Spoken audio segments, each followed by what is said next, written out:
Good evening, doctors. My name is Ankur Gautam, and on the behalf of FDC and Med Talks, I welcome you all on yet another episode of 52 Weeks of Diabetes Essential with Dr. Sanjay Kalra, Season 3. Doctors, that we are in the third year of Diabetes Essential, where we take up different topics of diabetes with national and international faculties. And our today's session topic is motivation for healthy behavior. Today's session is brought to you by your zero calorie hydration partner, Invezal Zero. Before moving forward and handing over the session to Dr. Sanjay Kalra, I would like to announce last week quiz winners.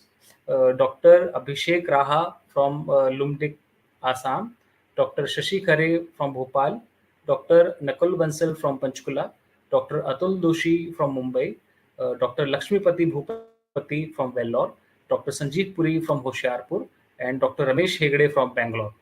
Now, to enlighten us regarding today's topic, I would like to welcome our host, Dr. Sanjay Kalra, the President, South Asian Federation of Endocrine Society. Over to you, sir. Thank you, Ankur, and good evening, everybody. We are in our third year now of Diabetes Essentials. And one thing many of you must be thinking, what is it that motivates us to continue sharing information, to continue listening, to continue logging into Diabetes Essentials? Whatever it is, the keyword is motivation. Now, motivation is a very slippery eel to catch. So let's talk today about motivational behaviors in diabetes. The reason why motivation is a slippery eel to catch is that it just comes and goes. It's not difficult to find it, but it's very difficult to keep it with you. If you're motivated, you will go to work every day as a doctor. You will go to work in the OPD. You will work in the ward in the ICU, and you will do a good job at whatever you're doing. But if you are not motivated, either you will not go at all or you will not do a good job. Same is true for our patients. Uh, some patients are very motivated regarding their diabetes care, self-management, acceptance of therapy from doctors. Others are not motivated at all. And then now a new concept comes in our minds, and that is what Sanjay is saying is fine, but I keep on changing every day. Last week I was really motivated. I wanted to go to work. But this week I just don't feel like going. So the term is motivational fluidity. What is motivational fluidity? That means that the level of motivation keeps on changing. Now, if motivation is fluid and if motivation is difficult to catch, it's like a slippery eel. What does that mean? Either we don't bother about it at all, or we work extra hard to understand the science and the art of motivation. So we'll choose the latter. And today we'll talk about motivation for healthy behaviors from a diabetes related perspective. We'll see how we can motivate our patients to take good care of themselves, to take the right therapy. And I hope that after 15 or 20 minutes, by the time this talk is over, all of us, including myself, will be more motivated to go to work and do the best possible job for our fellow countrymen and women. So let's motivate ourselves to learn what motivation means. Motivation means the reason to initiate, maintain, and or terminate any behavior or activity. From a diabetes care perspective, the behavior or activity would be attitude towards self-care, actual self-care, attitude towards modern medicine, acceptance and adherence to modern medicine, attitude towards prescribed targets like HbA1c, BP, lipids, and actually effort made to achieve those targets and then maintain those targets. Let's look at it in another way. Motivation means the reason to initiate, maintain, and or terminate any behavior or activity. So it might be initiating, maintaining dietary restrictions, initiating, maintaining exercise, stress management, sleep hygiene, substance abuse avoidance. So anything. All this will come in motivation. It will imply seeking, accepting, initiating, continuing, and persisting with whatever management we have advised to the patient. So many things to do. Now suddenly motivation becomes a very wide spectrum kind of a thing for us, and obviously there will be fluidity in it. Let's look at some theories of motivation to understand how people motivate themselves, how we motivate ourselves. And once we've gone through these theories, we'll create a comprehensive concept for us to help our patients. Now, the simplest theory of motivation is a binary model: fear of failure versus need for achievement. There are some people who are always afraid of failure, others will want achievement. So, look at your patient, listen to him. Is the patient afraid of getting kidney disease, heart disease? Is the patient afraid of premature death? Then you use words like that. Is your patient, however, in the need for achievement category? I want to achieve diabetes remission. I want to achieve good health. Then you treat accordingly. Now, how does it work? Imagine a student in class 10 or 12. The boy is scoring 40%. You tell the boy, young man, study a little more, you will get a distinction. The boy will laugh in your face. He will say, sir, I am hardly getting 40% and you are speaking to me about distinction. It won't work. You also speak to the girl who is scoring 93% and you tell her, beta, study more, otherwise you're going to fail. So she will smile and she will say, Uncle Ji, how do you think I'm going to fail? I have 93%. Even if I get half these marks, 48%, still I will pass. So, in the girl, if you want to motivate her to study, you talk about need for achievement. Young lady, study more so that you can get 100%. To the boy, you say fear of failure. Young man, study more. They might increase the pass percentage to 50 this time. Then you will get in trouble. So, similarly, listen to your patient. In some patients, you will use pathogenetic language. Take the insulin, otherwise, you will get kidney disease or kidney failure. But try to avoid using this language. The better language would be, let's take this medicine together and you will achieve better health. You will accomplish a healthy kidney, a healthy heart, healthy skin, whatever the patient needs. Another way of looking at it is in positive and negative rewards. So, positive reward is the promise of better health. Why don't you take this insulin? And you will see actually that it is an anabolic drug. You will begin to feel better. You will look better also. You know, madam, these wrinkles that have come on your face in the past few months, ever since you've had poor glucose control, these will disappear. Young lady, you are looking so beautiful, so fair, but it is a pale kind of a complexion that you have.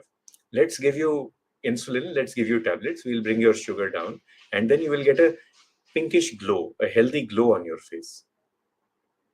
And of course, the fact that the patient will blush after that, that already is a way of getting that pinkish glow. Some people will need negative motivation. So the patient will come and say the medicine is too expensive. Yeah, I agree. But penny wise, pound foolish. Supposing we get kidney disease, then the cost is 10 times as much. And if you have to go for angioplasty, angiography, or bypass, sorry, angioplasty or bypass, then the cost is much, much more than that of the aspirin or atorvastatin or rosuvastatin that you are complaining about. So this is a binary model.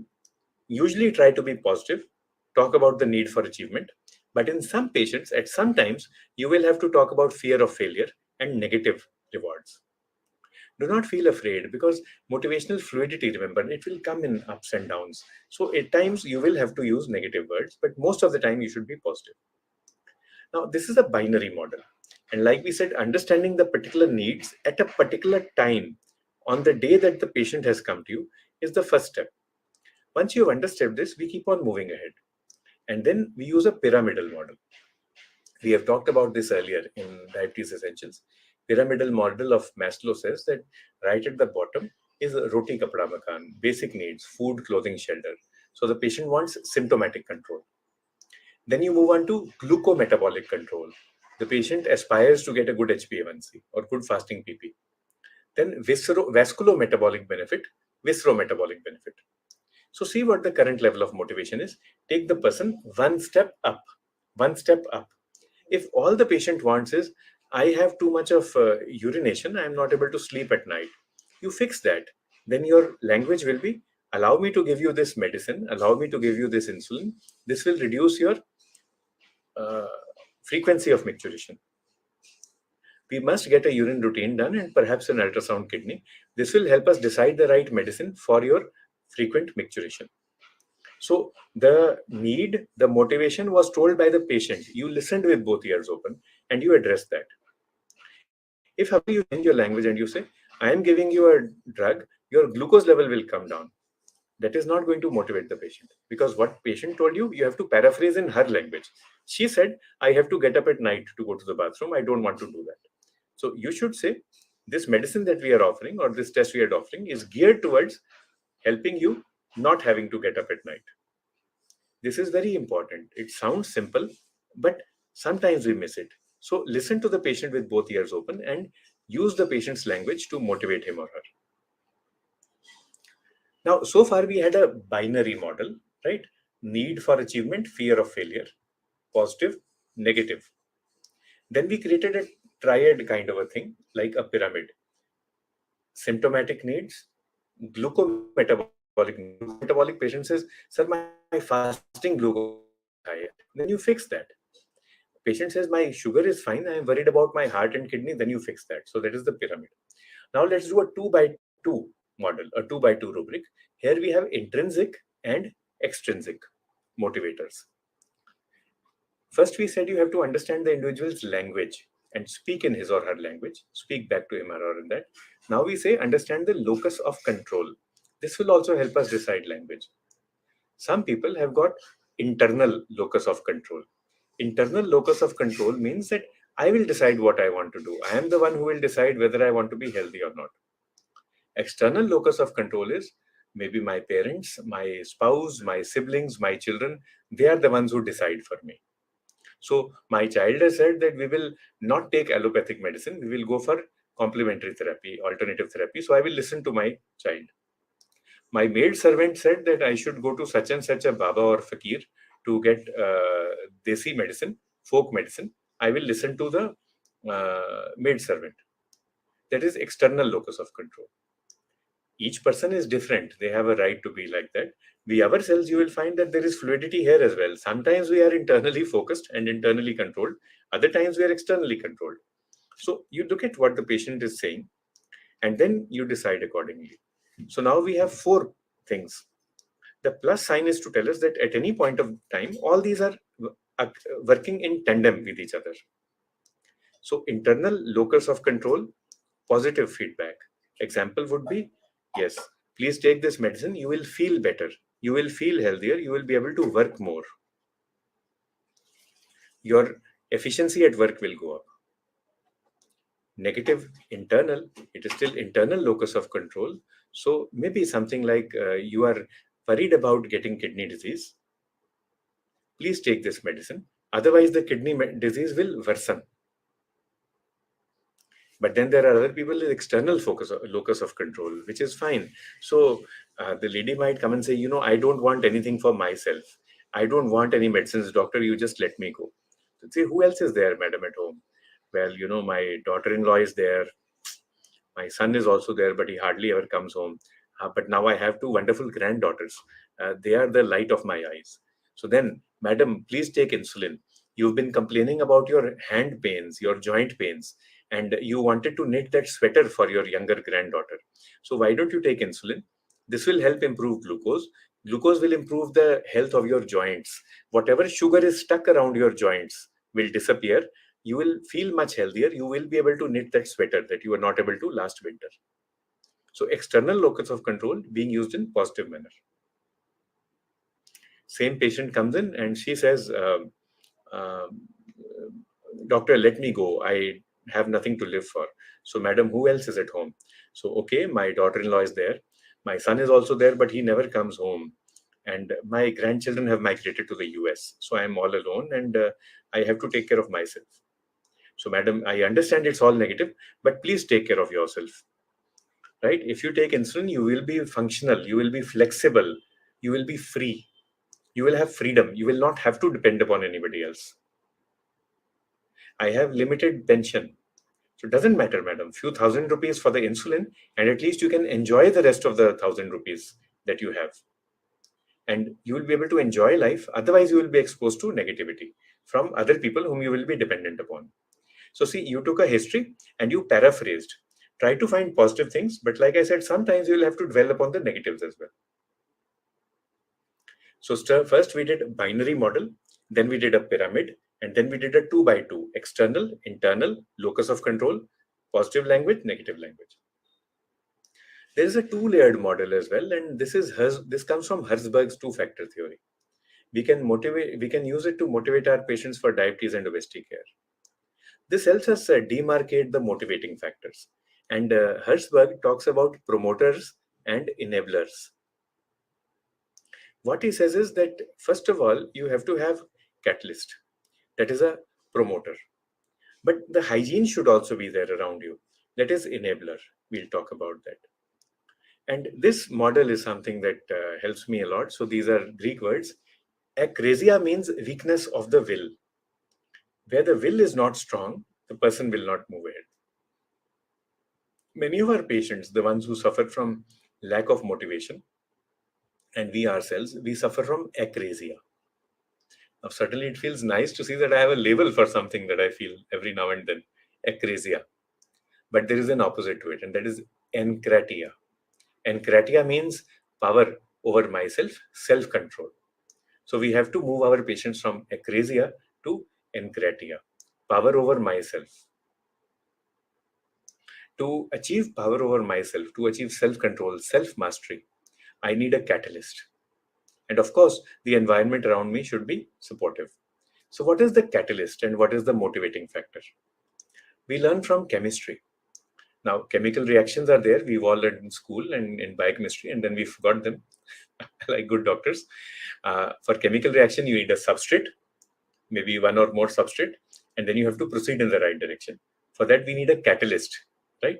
Rate limiting step, you remember, but cofactors are also important. So how do we do this? We do it by ensuring that the patient is first capable of creating the change.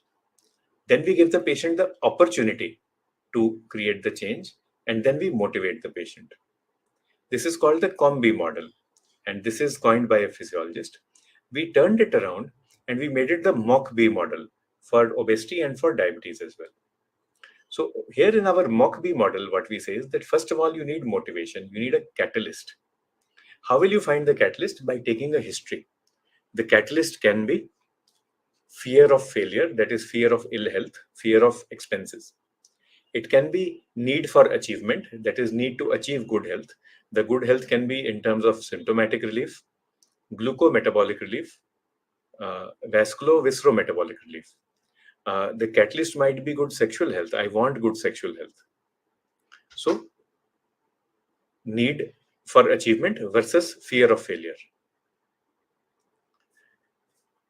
Also, remember that the motivation will vary according to Maslow's pyramid. The motivation will vary according to internal versus external locus of control. And all these you will be able to find out when you take a history. Once you found the motivation, that is the catalyst, now we need to give the cofactor, that is the opportunity. The opportunity is us. The way we speak with the patient is important, the way our system deals with the patient. Now, I also find it a challenge. Some OPDs days are very busy and our system just collapses. The staff is not enough. Sometimes 2 or 3 staff are on vacation or on sick leave together. So sometimes even I am not able to give good opportunity to my patients, but we try. We try our best possible. And then the third is capability. So there is motivation. The patient came to us, that is opportunity, and we leave the patient with capability. We train the patient. Each time the patient comes to you in the OPD, you don't have to make them a PhD in self-care. That is not possible. It is not feasible. Even if it is feasible, it may not be necessary. The song that I remember, it is Urdu. It comes from a Punjabi song by Sartaj. That is, सब कुछ जो मुमकिन होता है, वो मुनासिफ नहीं होता.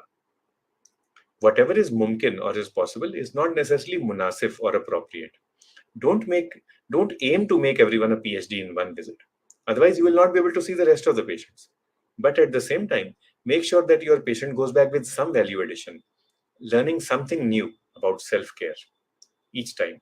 So keep on doing it, and it's a lifetime's journey for you as well as for the patient, for us as well as our fellow citizens. So we do that. So remember this again, we need motivation, opportunity, and capability. Motivation is the catalyst, opportunity is the cofactor, and capability is to ensure that we go along the journey of glucose control, diabetes self-care in the right direction. Let us put this all together now in our last slide. When the patient comes to you, you take a good history. Ask the patient, Madam, what are your concerns, your complaints? What circumstances do you live in? Listen to the patient. Try to understand whether the patient is intrinsically controlled or extrinsically controlled. In C's, note that this is the slide of C's. Does the patient have constitutional or intrinsic motivation, constitutional locus of control, or is it contextual? It varies from context to context, from circumstance to circumstance. Is it external locus of control? If your patient looks at you in the eye, speaks to you himself or herself, the patient is intrinsically controlled. If the patient is happy that her husband or his son is speaking about everything and patient is not even giving history, try to involve, engage the patient, but still patient doesn't get engaged, then that is contextual or extrinsic locus of control. See whether the patient will be motivated by positive or negative language. So try to be positive all the time. We try to be constructive, but sometimes you have to be crisis focused. Now, when will I be crisis focused? If patient has got a disease that is life threatening, diabetic ketoacidosis, limb threatening, gangrene, or organ threatening, severe kidney disease, acute kidney injury, and patient is not willing to listen, then you have to be a bit negative. You have to focus on the crisis. Please do this. Right now, the admission will be for 3-4 days. Otherwise, later on, there may be problem. Right? So now look at the slide again. Ask the patient about complaints and concerns, what circumstances he or she lives in. Assess whether the patient is constitutionally or contextually motivated, that is intrinsic or extrinsic. Assess whether the patient will benefit from constructive, that is positive, or crisis focused, that is negative language. Inform the patient about the consequence, that is weight loss, diabetes care, whatever it is. Whatever consequence it is, let us say I want to give insulin, I want to give maybe semaglutide, what is the consequence? And how will it interact with the context of the patient? How will it improve the confidence of the patient? So all this has to come in one language, in one phrase, in one breath. So, madam, your complaint was weight gain along with diabetes. You are very motivated to work towards losing weight. If you take this medicine, we'll talk to you about that. Certainly, you will be able to achieve better self esteem and you will be able to wear those clothes that you have not been able to wear for the past 3 years. The first 1.5 month, your appetite will go down. That will give you the confidence that your weight is going to come down as well. And of course, if you're able to add diet and other exercise and other things to it, certainly your results will be better. What is the cofactor that is required? That is comrades, collegiality, and conditions of care. That is us and the people around the patient. So, madam, we will offer you care in a way that is person centric, that helps you. You are able to come to the hospital twice a week. You want to come and meet us, most welcome. But if you want the reports on WhatsApp, we are willing to share. If you want an online consultation, maybe I do not do it, but let me refer to your friend. She will be happy to help. And comrades and collegiality. All the staff is with you. I am with you. We are there to help you in a collegial, in a happy manner. If you want help, we have Alcoholics Anonymous or we have maybe a diabetes peer group. So let me put you in touch with other people who have type 1 diabetes and they will be able to help you out. So these are simple ways. And this slide I would like to repeat once again. Of course, you need a catalyst, which will be intrinsic or extrinsic, positive or negative, constitutional or contextual, constructive or crisis focused, or all of the above. And do not worry about motivational fluidity. It is part and parcel of life. But to make sure that the catalyst works, we need a cofactor, that is us, our healthcare system, our hospital clinic, our staff, our comrades. Once all this is in place, all you have to do now in the OPD is to ask for complaints and concerns, learn about circumstances, use the right language like we've shown, and then move on to the desired consequence in the right context with the right confidence. So with this, I'd like to thank you for a patient hearing, and we look forward to questions and comments from you.